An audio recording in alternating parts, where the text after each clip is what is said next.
Assalamualaikum warahmatullahi wabarakatuh. Selamat siang teman-teman semuanya. Perkenalkan, saya Raffi Nur Setiadi dengan NIM 3022311081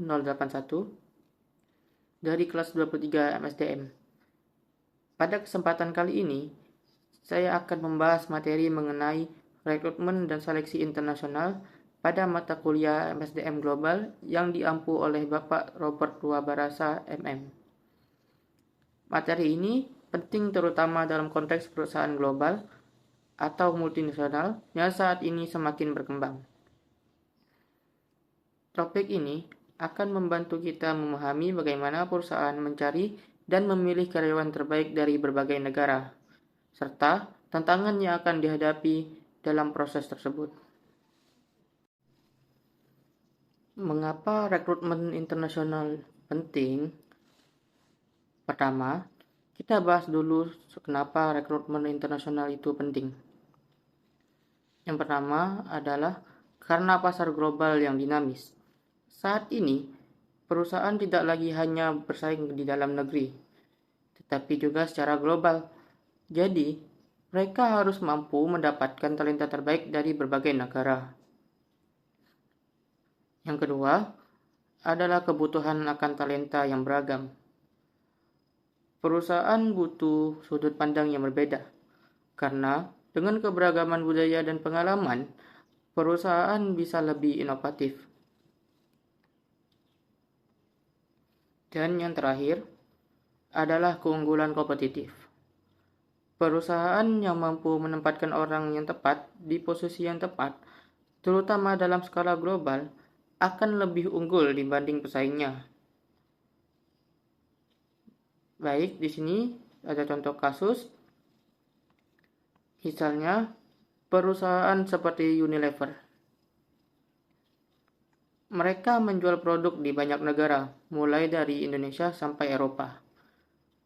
Kalau mereka hanya merekrut orang dari satu negara saja, mereka bisa kesulitan memahami pasar lokal. Contohnya, produk yang laku di Indonesia belum tentu cocok di Jepang ataupun Eropa. Makanya, mereka butuh karyawan dari berbagai negara supaya bisa memahami kebutuhan konsumen secara lebih akurat. Dalam konteks akademis, rekrutmen dan seleksi internasional didukung oleh berbagai penelitian.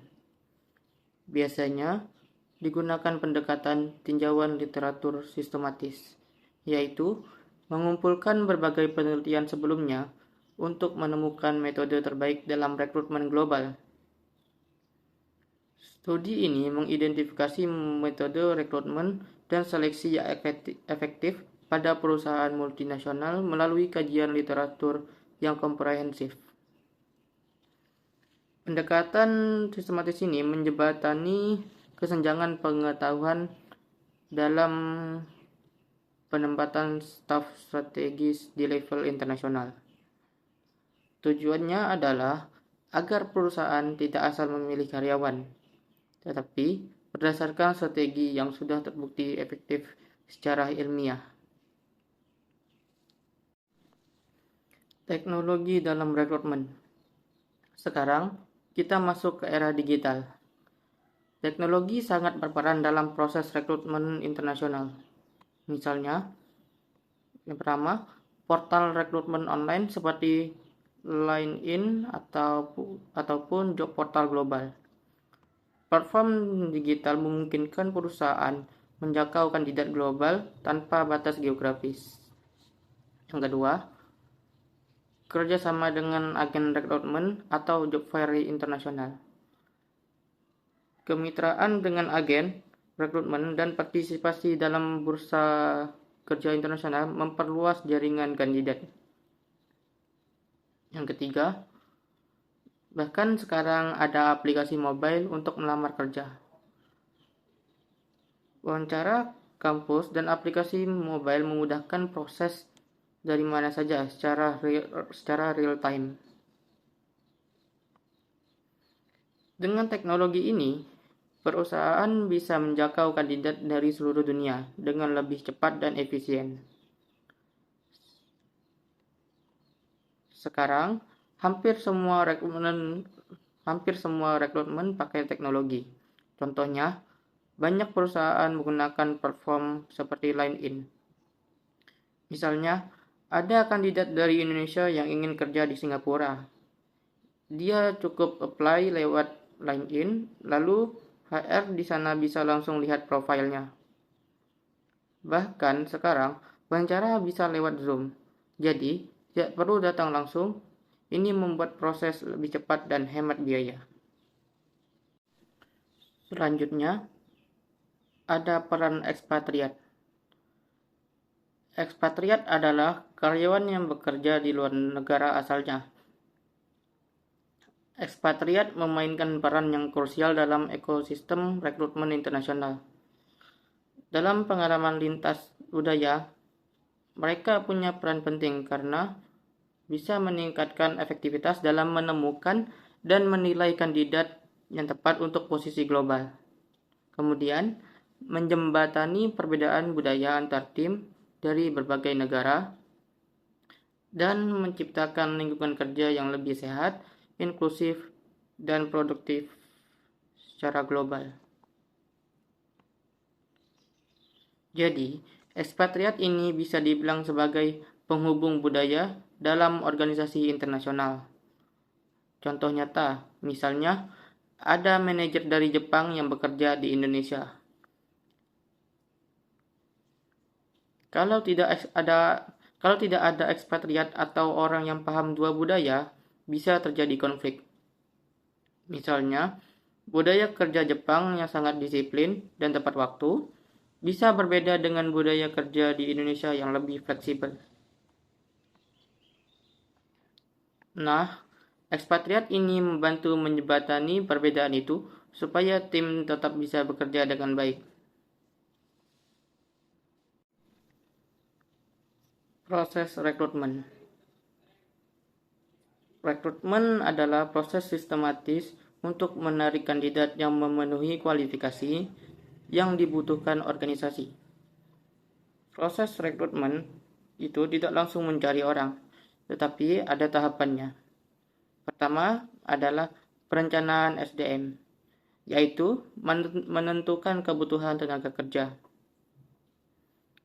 Seperti mengidentifikasi kebutuhan tenaga kerja saat ini dan masa depan secara strategis.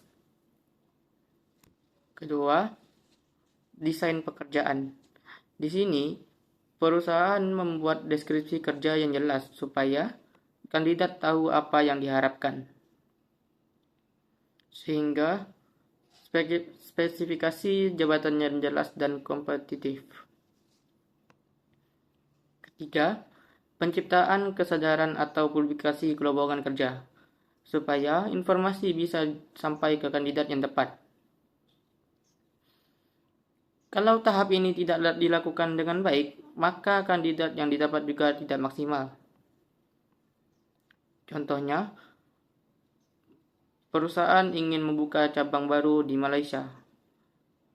Mereka harus melakukan yaitu menentukan beberapa karyawan yang dibutuhkan, menentukan posisi apa saja, dan membuat job description yang jelas.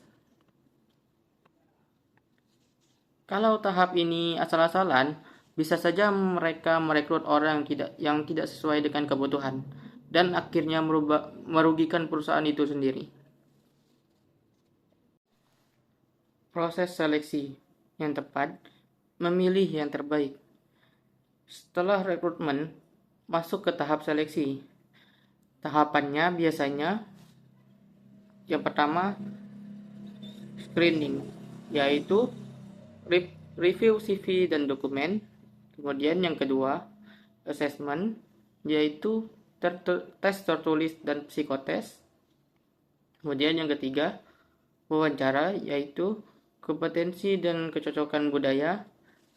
Dan yang terakhir yaitu keputusan, yaitu tawaran kerja dan pemeriksaan kesehatan.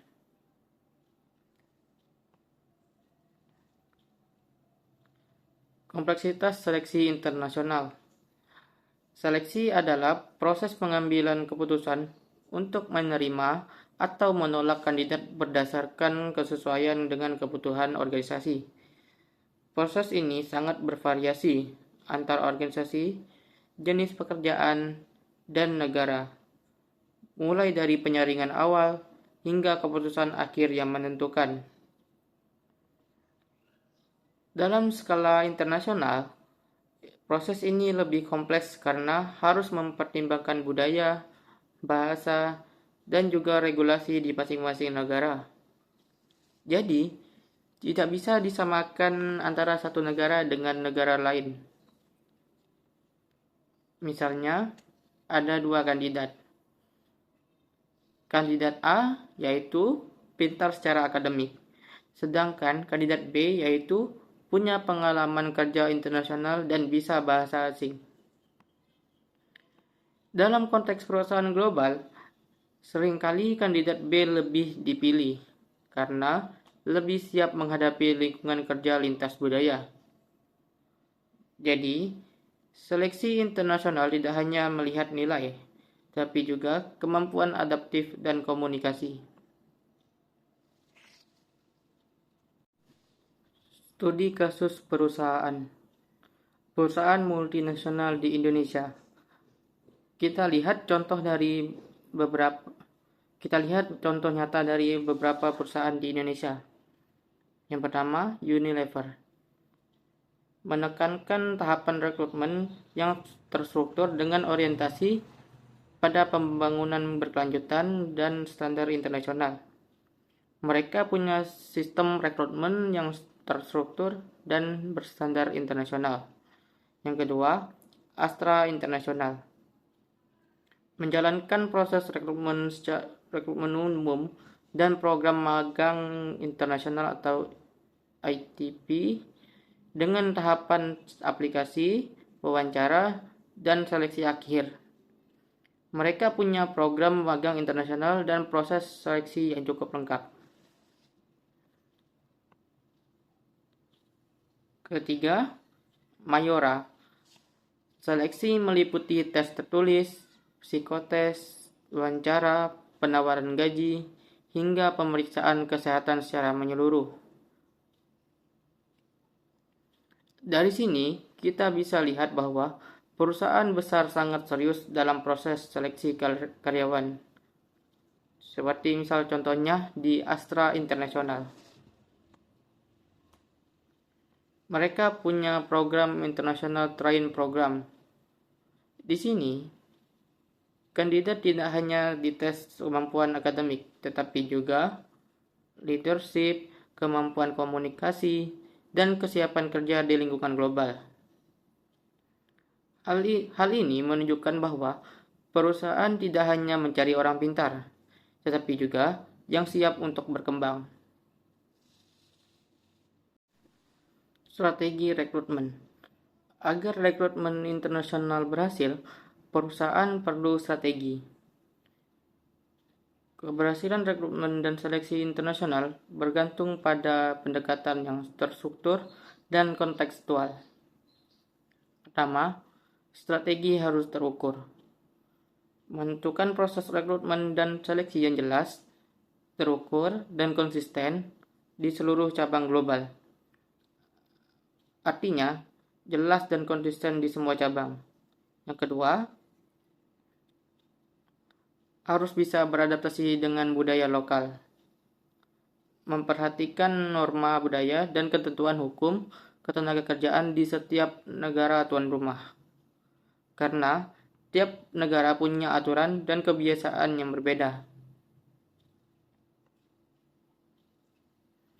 Jika strategi ini berjalan dengan baik, hasilnya adalah tim yang solid dan kinerja perusahaan yang meningkat. Strategi yang tepat menghasilkan tim yang lebih kohesif dan kinerja bisnis yang lebih kuat. Seperti contoh, misalnya perusahaan membuka cabang di Timur Tengah. Kalau mereka menggunakan cara rekrutmen yang sama seperti di Indonesia, belum tentu berhasil. Karena di sana budaya kerja yang berbeda, aturan tenaga kerja berbeda, bahkan cara komunikasi yang berbeda. Jadi, perusahaan harus menyesuaikan strategi dengan kondisi lokal. Dampak pada kinerja finansial. Proses rekrutmen dan seleksi yang efektif bukan sekedar fungsi HR atau investasi strategis yang berdampak langsung pada hasil bisnis. Contohnya, produktivitas bisa meningkat sampai 3 kali lipat. Karyawan yang dipilih dengan tepat cenderung berkontribusi jauh lebih besar dibanding rekrutmen yang tidak terencana.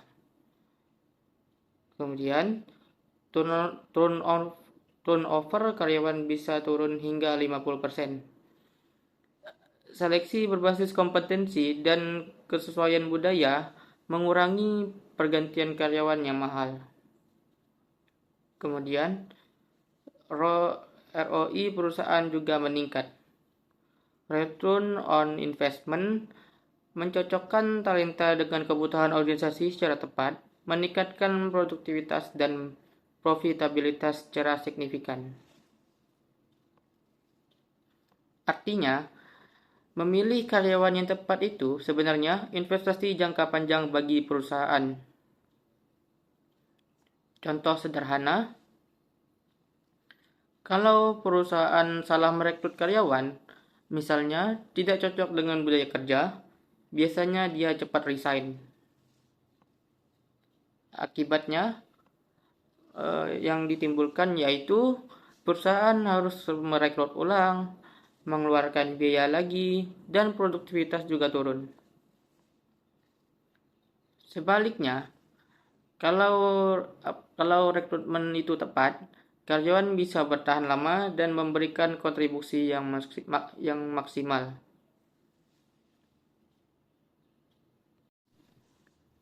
Tantangan dalam rekrutmen internasional. Tentu saja, ada banyak tantangan. Yang pertama, perbedaan budaya dan bahasa yang bisa menyebabkan miskomunikasi. Hambatan komunikasi dan perbedaan nilai budaya dapat mempersulit penilaian kandidat secara objektif dan adil. Yang kedua, regulasi ketenagakerjaan yang berbeda di tiap negara.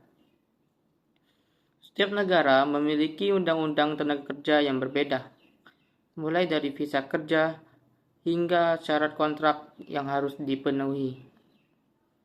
Kemudian yang ketiga, biaya ekspatriat yang cukup besar, mulai dari relokasi sampai adaptasi.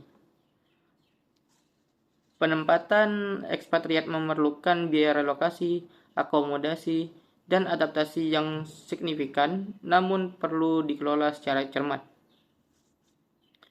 Jadi, perusahaan harus benar-benar siap dalam menghadapi tantangan ini.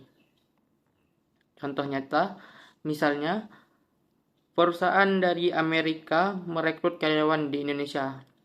Kemudian, masalah yang sering muncul yaitu perbedaan bahasa. Misalnya komunikasi yang kurang jelas, kemudian perbedaan budaya kerja, dan aturan visa dan izin kerja. Kalau tidak dikelola dengan baik, ini bisa menghambat kinerja tim.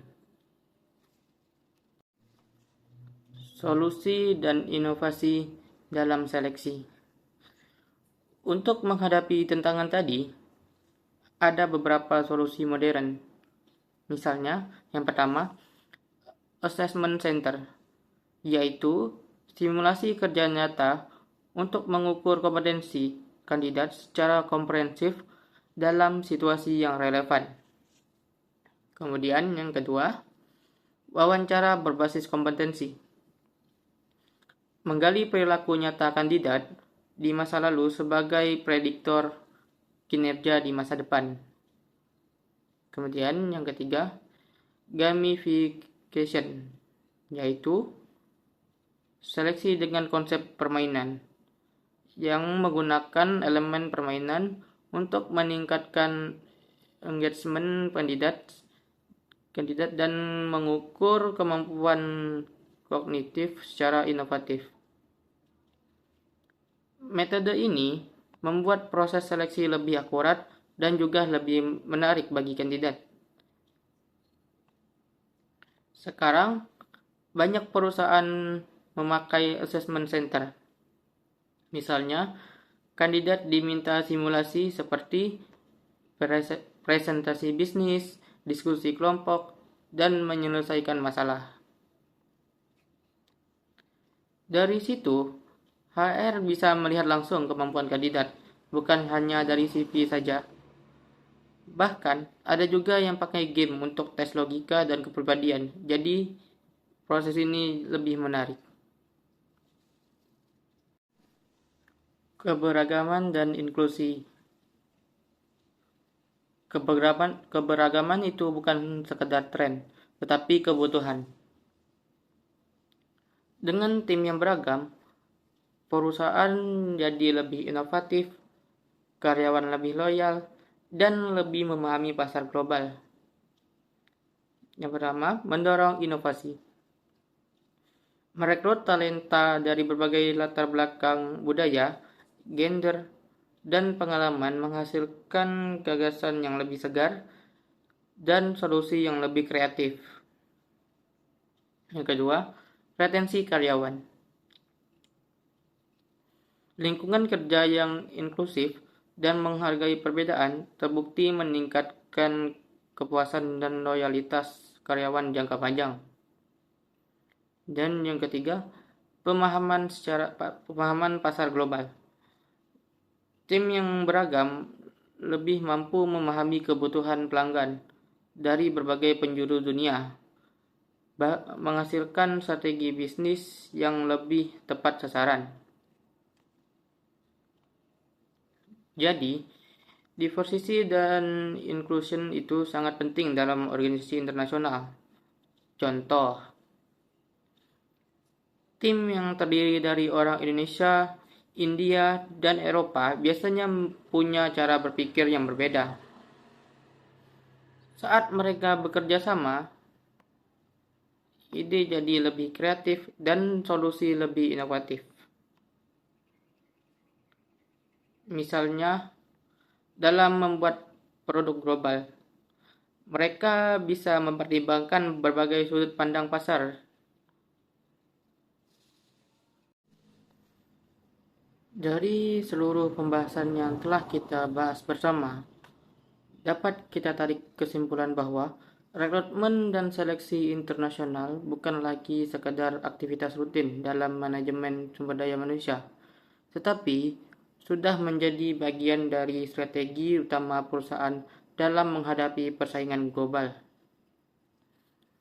Di tengah perkembangan globalisasi dan digitalisasi, perusahaan dituntut untuk mampu bergerak cepat dan adaptif dalam mendapatkan talenta terbaik. Hal ini karena kualitas sumber daya manusia secara langsung memengaruhi kinerja organisasi, baik dari sisi produktivitas, inovasi, maupun keberlanjutan bisnis jangka panjang.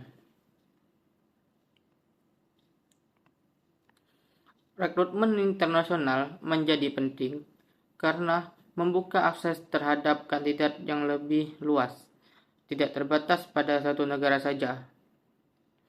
Dengan adanya keberagaman latar belakang budaya, pendidikan, dan pengalaman, perusahaan memiliki peluang lebih besar untuk membentuk tim yang tidak hanya kompeten, tetapi juga kreatif dan inovatif dalam menghadapi berbagai tantangan global. Namun, untuk mencapai hal tersebut, proses rekrutmen tidak bisa dilakukan secara sembarangan. Diperlukan perencanaan yang matang, mulai dari analisis kebutuhan tenaga kerja, penyusunan deskripsi pekerjaan yang jelas, hingga pemilihan kanal rekrutmen yang tepat. Setiap tahap harus dirancang secara strategis agar mampu menjaring kandidat yang sesuai dengan kebutuhan organisasi.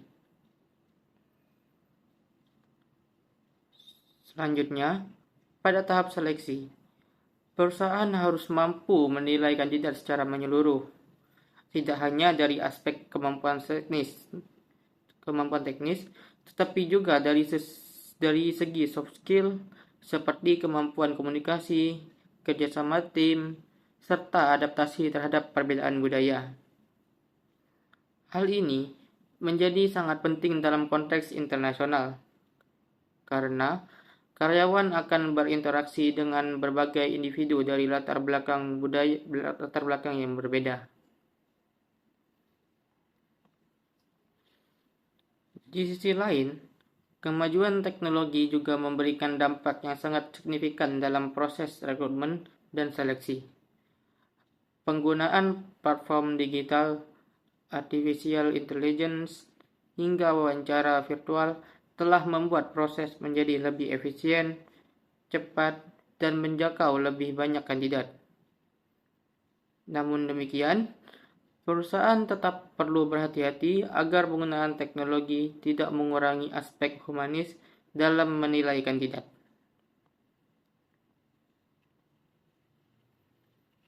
Meskipun banyak peluang yang ditawarkan, rekrutmen internasional juga tidak lepas dari berbagai tantangan.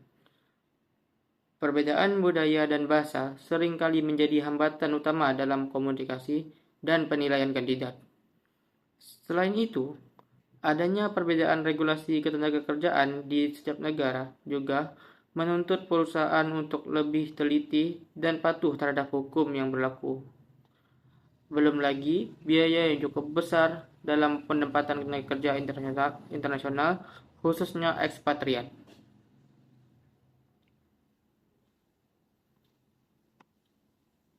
Oleh karena itu, perusahaan perlu mengembangkan strategi yang tidak hanya terstruktur, tetapi juga fleksibel dan kontekstual. Artinya, perusahaan harus mampu menyesuaikan pendekatan rekrutmen dan seleksi sesuai dengan kondisi sosial, budaya, dan regulasi di negara tujuan. Selain itu, inovasi dalam metode seleksi juga menjadi kunci dalam meningkatkan kualitas keputusan rekrutmen. Pendekatan seperti assessment center, wawancara berbasis kompetensi, serta penggunaan gamifikasi dapat membantu perusahaan dalam mendapatkan gambaran yang lebih akurat mengenai potensi dan kemampuan kandidat.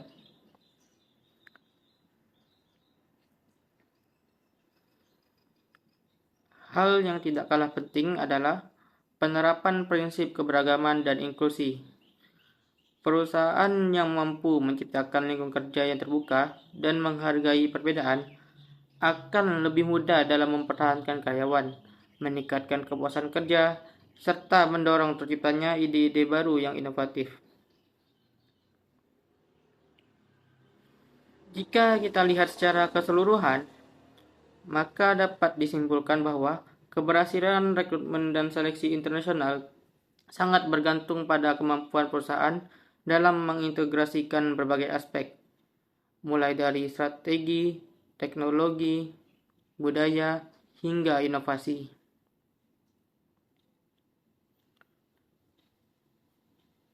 Pada akhirnya, rekrutmen dan seleksi internasional bukan hanya tentang mencari karyawan, tetapi tentang bagaimana perusahaan mampu membangun kekuatan utama dalam organisasi, yaitu sumber daya manusia yang unggul.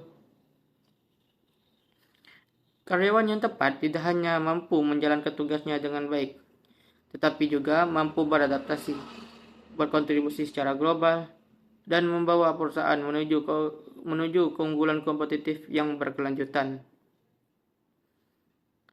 Sebagai penutup, kita bisa melihat bahwa di masa depan, peran rekrutmen internasional akan semakin penting. Perusahaan yang mampu mengelola proses ini dengan baik akan memiliki posisi yang lebih kuat dalam persaingan global. Sebaliknya, perusahaan yang tidak mampu beradaptasi akan tertinggal.